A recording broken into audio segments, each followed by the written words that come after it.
Good morning, church. Have you ever tried to encourage somebody to learn how to pray? Sometimes I'm shocked when somebody says, well, the only thing I can do is pray for you. That's the most important thing you can do. It's like saying to a starving man, I'm sorry, the only thing I can do is give you some food. Or saying to somebody that's dying and you have the cure, the medicine that's the cure, and you say, I'm sorry, the only thing I can do is give you this medicine. Those are the two greatest things, food or medicine, for those people that you could do for them. And for us as believers, the most important thing I can do for you is pray for you. James chapter 4 and verse 2, it says, you have not because you, what? You ask not. And so he invites you to pray, ask. Ask, God's word says, and it'll be given you. But a lot of times we want to work for God, but we don't want to take the time to pray to God.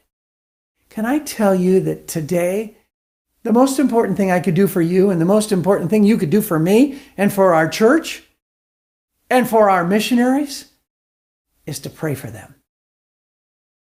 To spend time with God, asking Him to move His hand across this world and do what I cannot do what you cannot do, and learn to pray.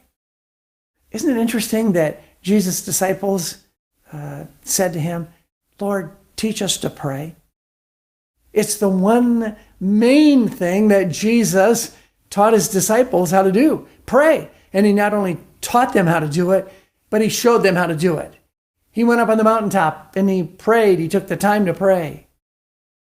And sometimes we get so excited, we said, oh, God answered my prayer. And what we really mean by that is He said yes to our prayer.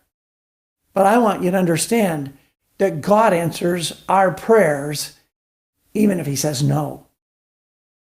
Do you realize there are many ways that God answers prayer? Sometimes He says yes, and we get so excited about that. Oh, wow, God answered my prayer, yes. But sometimes He says not only yes, but He says yes, and here's more. And He gives you even more than you expected. Ephesians says it this way, He is able to do exceedingly abundantly above all we ask or think. So sometimes He says yes, and sometimes He says yes, and here's more. And sometimes He says no. And sometimes He says, no, I love you too much to let you have that now. And sometimes He says, not now, wait, because they that wait upon the Lord shall renew their strength. And God wants to do that in our lives today. So can I encourage you to do the number one thing that you could do to help others today? Pray for them. And can I encourage you to ask? And it will be given to you.